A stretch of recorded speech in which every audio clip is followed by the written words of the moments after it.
Hello civilians. तो आप सभी का स्वागत है एक बार फिर से आज के इस नए वीडियो में।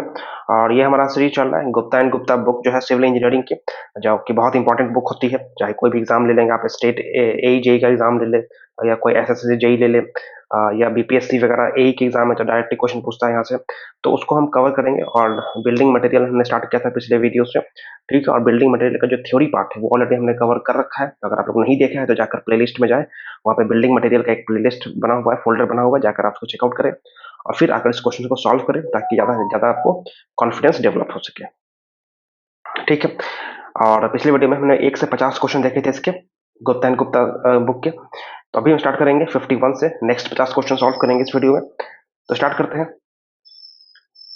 जो 51 क्वेश्चन है वो क्या बोल रहा है? The process of mixing clay, water and other ingredients to make brick is known as.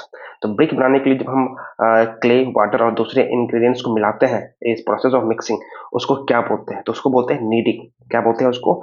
Needing. आगे बढ़ते हैं क्वेश्चन नंबर 52 की तरफ। Advantage of a clamp compare to a kiln for burning bricks is that. Bricks को burn करने के लिए clamp का इस्तेमाल करते हैं तो क्या एडवांटेज मिलता है हमें? तो ये हमें मिलता है, it has less initial cost. एक ही फायदा इसका ये है कि इनिशियल कॉस्ट कम होता है क्लैंप का। सी आंसर हो जाएगा। आगे बढ़ते हैं क्वेश्चन नंबर 53 की तरफ। The internal size of mould used in brick preparation is. जो इंटरनल साइज होगा ब्रिक का, मोल्ड का जो इस्तेमाल करेंगे ब्रिक को प्रिपेयर करने में, उसके बारे में पूछा क्या equal to the size of fully burned brick? बिल्कुल नहीं। Smaller the size of the fully burned smaller भी नहीं होता है, ये थोड़ा सा क्या होगा? ग्रेटर होगा। तो greater than the size of the fully burned. जो फुल्ली बर्न्ड ब्रिक का साइज होता है ना, उससे थोड़ा सा ज्यादा होगा मोल्ड का साइज। तो सी आंसर हो जाएगा। आगे बढ़ते हैं 54 क्वेश्चन की तरफ। पग मिल इज यूज्ड फॉर। पग मिल का इस्तेमाल हम किस लिए करते हैं? तो ये करते हैं क्ले के प्रिपरेशन के लिए। किसके लिए? क्ले के प्रिपरेशन के लिए। तो इसका आंसर हो जाएगा क्या? ए, ठीक है। आगे बढ़ते हैं। Which the following bricks are used for lining of furnaces. इनमें से कौन सा ब्रिक है जो हम फर्नेस के लाइनिंग के लिए इस्तेमाल करेंगे? तो फर्नेस के लाइनिंग के लिए जहाँ पे हाई टेम्परेचर का रिक्वायरमेंट होगा, तो हाई टेम्परेचर या कह लीजिए रिफ्रैक्टिव ब्रिक बोलते हैं उसको। तो 55 का होगा C. The frog of the brick in a brick masonry is generally kept on. जो ब्रिक मेसनरी में ब्रिक का फ्रॉग होता है उसको हम कहाँ रखते हैं? तो फ्रॉग पता है आप सभी को, जो आपके ब्रिक्स में ब्रिक्स में जो बीच में एक ये हल्का सा होल टाइप से होता है जहाँ पे कंपनी वगैरह का नाम लिखा होता है, तो उसको कहाँ पे रखेंगे हम? तो उसे हम रखते हैं टॉप फेस पे। कहाँ पे? ब्रिक फ्रॉग को कहाँ रखेंगे? टॉप फेस पे, ठीक है। Number of bricks required for 1 cubic metre of brick masonry. अगर ब्रिक मशीनरी का 1 क्यूबिक मीटर हम बनाते हैं तो उसमें कितना ब्रिक्स का रिक्वायरमेंट होगा? याद रख लीजिए, डायरेक्ट क्वेश्चन आएगा ये सब आपका 500। कितना? 500, ठीक है। Glazing is use to make earthenware. जो ग्लेजिंग होता है, glazing is use to make earthenware. Earthenware को क्या बनाता है? Glazing process. ग्लेजिंग से क्या होता है? ग्लेजिंग से इम्परवियस होता है, ठीक है। क्विक लाइम किसको बोलते हैं? तो बहुत ही बेसिक सवाल है। क्विक लाइम यहाँ बोलेंगे हम कैल्शियम ऑक्साइड को। क्विक लाइम बोलेंगे हम कैल्शियम ऑक्साइड को, CaO को। अगर बात करें क्विक लाइम की, क्विक लाइम की बात करें तो क्विक लाइम क्या स्लो इन सेटिंग होता है? बिल्कुल। रैपिड इन स्लैकिंग, स्लैकिंग में रैपिड होगा, बिल्कुल। Is good in strength, strength में गुड नहीं होगा क्विक लाइम, ठीक है। तो इसका आंसर हो जाएगा 1 एंड 2, सी हो जाएगा answer. Pure lime takes a long time to develop adequate strength. जो प्योर लाइम होता है वो बहुत टाइम लेता है स्ट्रेंथ डेवलप करने में, बिल्कुल सही बात है। तो ये स्टेटमेंट असर्शन तो बिल्कुल सही है। प्योर लाइम है जो स्लो हार्डनिंग कैरेक्टरिस्टिक। जो प्योर लाइम होता है जो स्लो हार्डनिंग कैरेक्टरिस्टिक होता है, इसी कारण से वो ज्यादा टाइम लगता है एडवोकेट स्ट्रेंथ निकालने में। तो ए और आर, असर्शन और रीजनिंग दोनों सही है, और रीजन जो है एक्सप्लेन भी कर रहा है असर्शन को। तो इसका आंसर हो जाएगा ए, ठीक है। अगर बात करें hydraulic lime, hydraulic lime is obtained. भाई हाइड्रोलिक लाइम हम कैसे ऑप्टेन करते हैं? तो हाइड्रोलिक लाइम हम ऑप्टेन करते हैं बर्निंग ऑफ कंकर से। याद रखिएगा, बर्निंग ऑफ कंकर से ये करते हैं। The main constituents which imparts hydraulicity to hydraulic lime. Hydraulic lime को वह कौन सा कॉन्स्टिट्यूट है जो हाइड्रोलिसिटी प्रोवाइड करता है? तो ये आपका हो जाएगा क्या? ये हो जाएगा क्ले। तो क्ले प्रोवाइड करता है hydroelectricity to the hydraulic lime, ठीक है। Study the following statements. Hydraulic lime is suitable for white washing. जो हाइड्रोलिक लाइम है ये सुटेबल है फॉर व्हाइट वॉशिंग। तो आपको पूछ रहा है क्या, करेक्ट आंसर पूछा है। ठीक है, तो hydraulic lime suitable for white washing नहीं, बिल्कुल नहीं। Fat lime suitable for white washing, ये सही है, फैट लाइम, क्योंकि ये जाके स्प्रेड होता है, तो व्हाइट वॉशिंग के लिए फैट लाइम सुटेबल है। ठीक है, और hydraulic lime suitable for making motor, तो हाइड्रोलिक लाइम किसके सुटेबल है, मोटार बनाने के लिए, क्योंकि इसका स्ट्रेंथ थोड़ा ज्यादा होता है, इसलिए इसको मोटार बनाने के लिए हम यूज करते हैं। तो 2 and 3। ठीक है, तो ये भी गलत हो जाएगा, तो बी आंसर हो जाएगा। ठीक है, the main ingredients of Portland cement, अगर बात करें पोर्टलैंड सीमेंट का मेन इंग्रेडिएंट क्या होता है, तो लाइम एंड सिलिका है, हम लोग पढ़ चुके हैं already, lime and silica. The constituent of cement which is responsible for all the undesirable property of cement, तो सीमेंट के अंदर जितना भी undesirable property होता है, इसके लिए कौन सा constituent रिस्पॉन्सिबल होता है, तो इसके लिए आपका हो जाएगा क्या, ट्राई कैल्शियम एल्यूमिनेट, सी होता है। Le Chatelier device is use for determining, जो ले चैटलियस डिवाइस होता है, ये हम किस लिए मेजर करते हैं, क्या चीज मेजर करने के लिए, तो साउंडनेस ऑफ सीमेंट के लिए। ठीक है, the main constituents of cement which is responsible for initial setting of cement, cement के इनिशियल सेटिंग के लिए कौन सा कॉन्स्टिट्यूट रिस्पॉन्सिबल होता है, तो ये आपका क्या हो जाएगा, ये हो जाएगा ट्राई कैल्शियम एल्यूमिनेट। ठीक है, initial setting of cement, initial set कौन कराएगा, tricalcium aluminate. The initial setting of cement, the initial setting of cement for ordinary Portland cement as per IS specification should not be less than, जो initial होता है वो 30 minute से कम नहीं होना चाहिए। ठीक है, तो क्या हो जाएगा आंसर इसका, बी 30 मिनट। अगर हम बात करें नेक्स्ट क्वेश्चन में, हम as per IS specifications the maximum final setting time for ordinary Portland cement should be, FST पूछ रहा है final setting time for ordinary Portland cement, तो ये कितना होना चाहिए मैक्सिमम, ये आपका होना चाहिए 10 घंटा, 10 आवर, 10 घंटा गुने 60 मिनट इसकल टू 600 मिनट भी कह सकते हैं इसको, या 10 आवर भी कह सकते हैं। चलिए आगे बढ़ते हैं।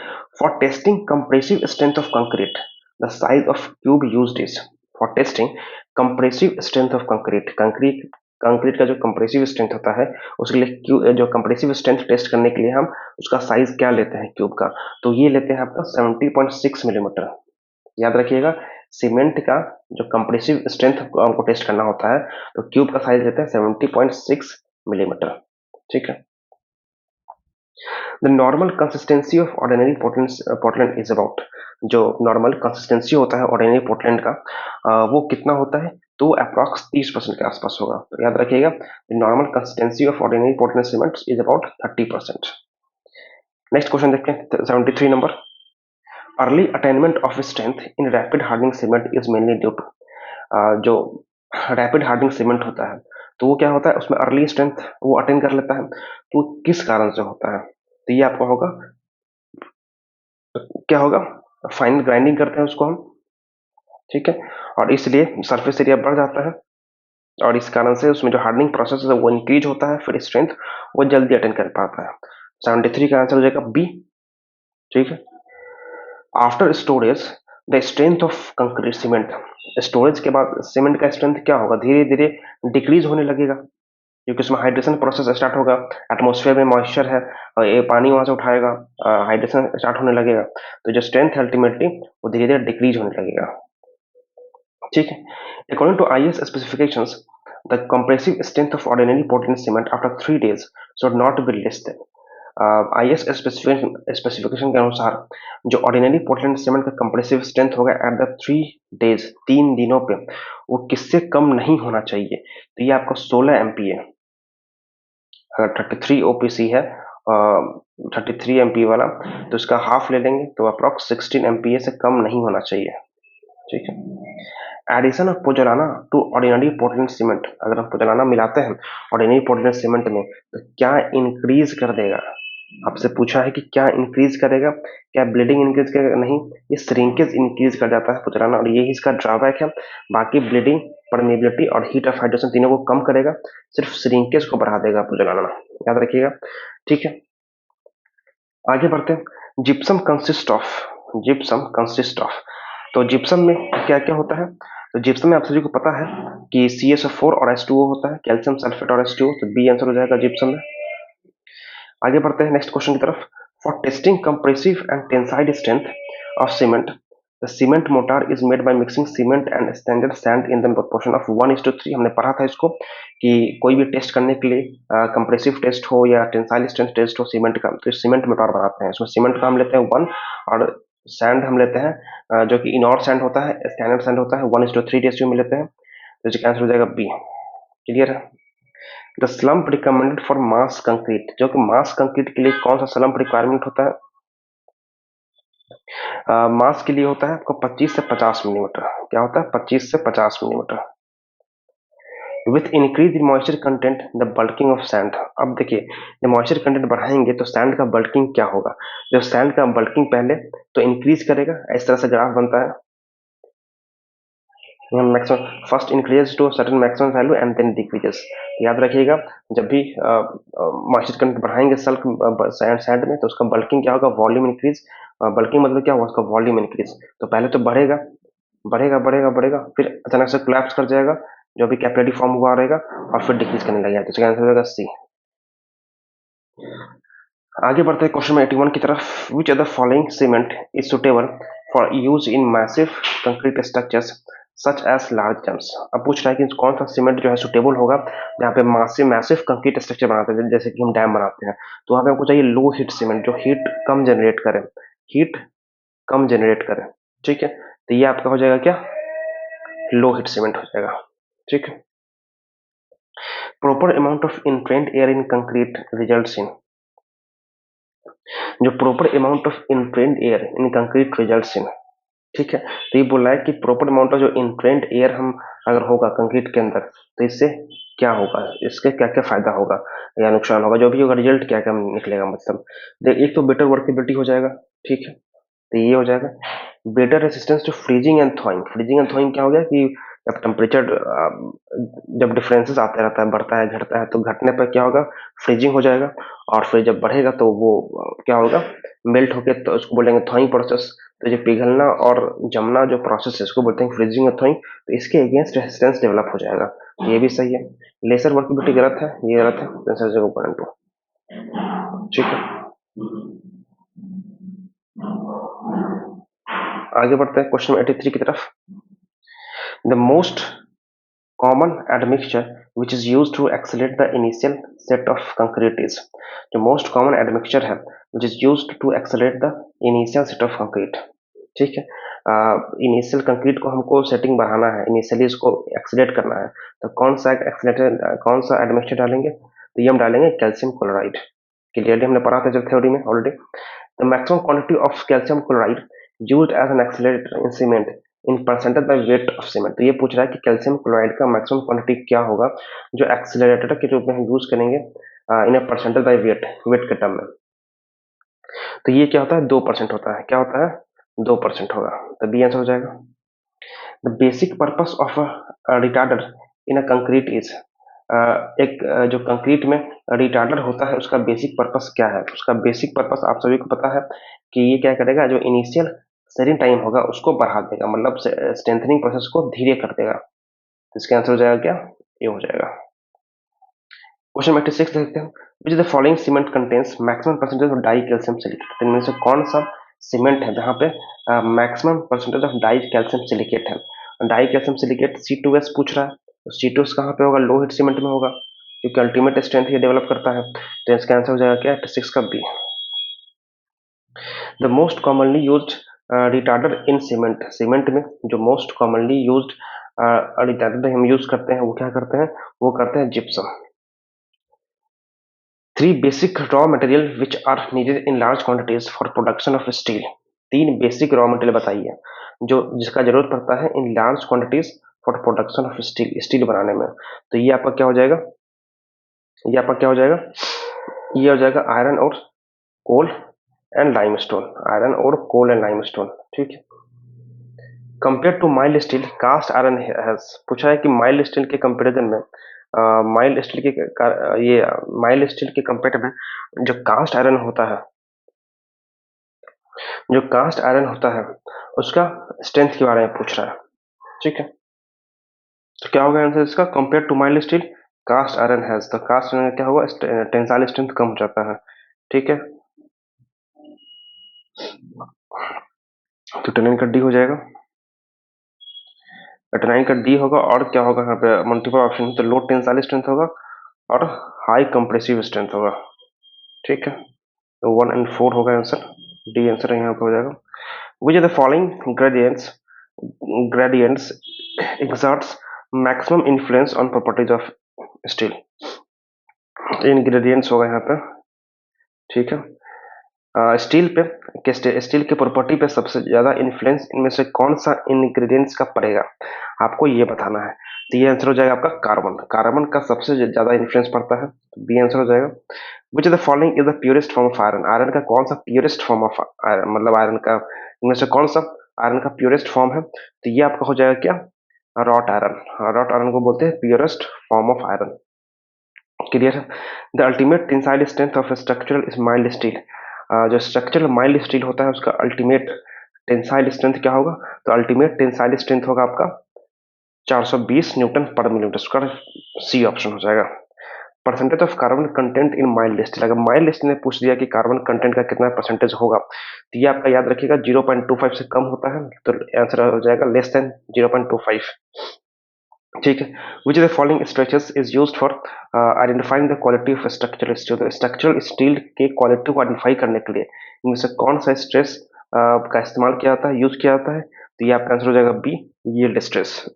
ठीक है, the ratio of thickness of web to that of flanged of steel rolled structural beams and channels, web क्या होता है ये आप सबको पता होगा,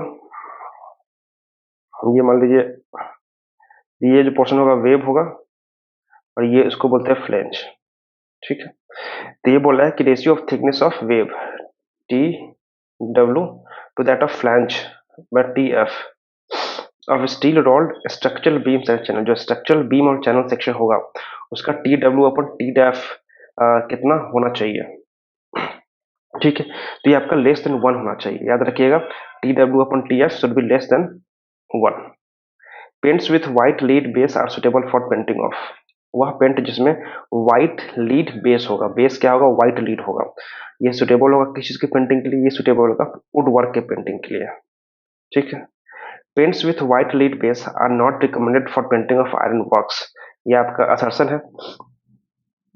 ठीक है, तो ये बिल्कुल सही बात है, जिस पेंट में व्हाइट लीड बेस है जैसे हमने देखा ये वुड वर्क के लिए रिकमेंड किया था, नॉट फॉर आयरन वर्क, ये गलत हो गया, सॉरी नॉट रिकमेंडेड, तो ये सही हो जाएगा, सही स्टेटमेंट है। Paint with white lead base do not check rusting of iron, क्योंकि रस्टिंग ऑफ आयरन को चेक नहीं करते, तो ये भी सही है और इसको एक्सप्लेन भी करता है, तो आंसर हो जाएगा A. The amount of water use for 1 kg of distemper, 1 kg हम डिस्टेम्पर लेंगे तो उसमें कितना केजी पानी मिलाएंगे, वाटर मिलाएंगे, तो ये आपका आंसर हो जाएगा सी 0.6 लीटर, कितना 0.6 लीटर। ठीक है, the vehicle use in case of enamel paints is usually, जो अगर इनेमल पेंट करते हैं तो वहां पे कौन सा व्हीकल यूज होगा, तो ये आपका यूज होगा सी वार्निश। ठीक है, क्वेश्चन नंबर 100 देखते हैं। Normally turpentine oil is recommended as thinner for indoor painting, indoor painting के लिए थिनर के रूप में टर्पेंटाइन ऑयल रिकमेंड किया जाता है, तो ये बिल्कुल सही स्टेटमेंट है। Turpentine oil is costlier then other thinner, दूसरे थिनर के कंपेरिजन में टर्पेंटाइन ऑयल कॉस्टलियर है, बिल्कुल कॉस्टलियर है, लेकिन दोनों ही सही है, लेकिन ये इसको एक्सप्लेन नहीं कर पा रहा है। ठीक है, तो आंसर हो जाएगा both A and R true but R is not the correct explanation of A.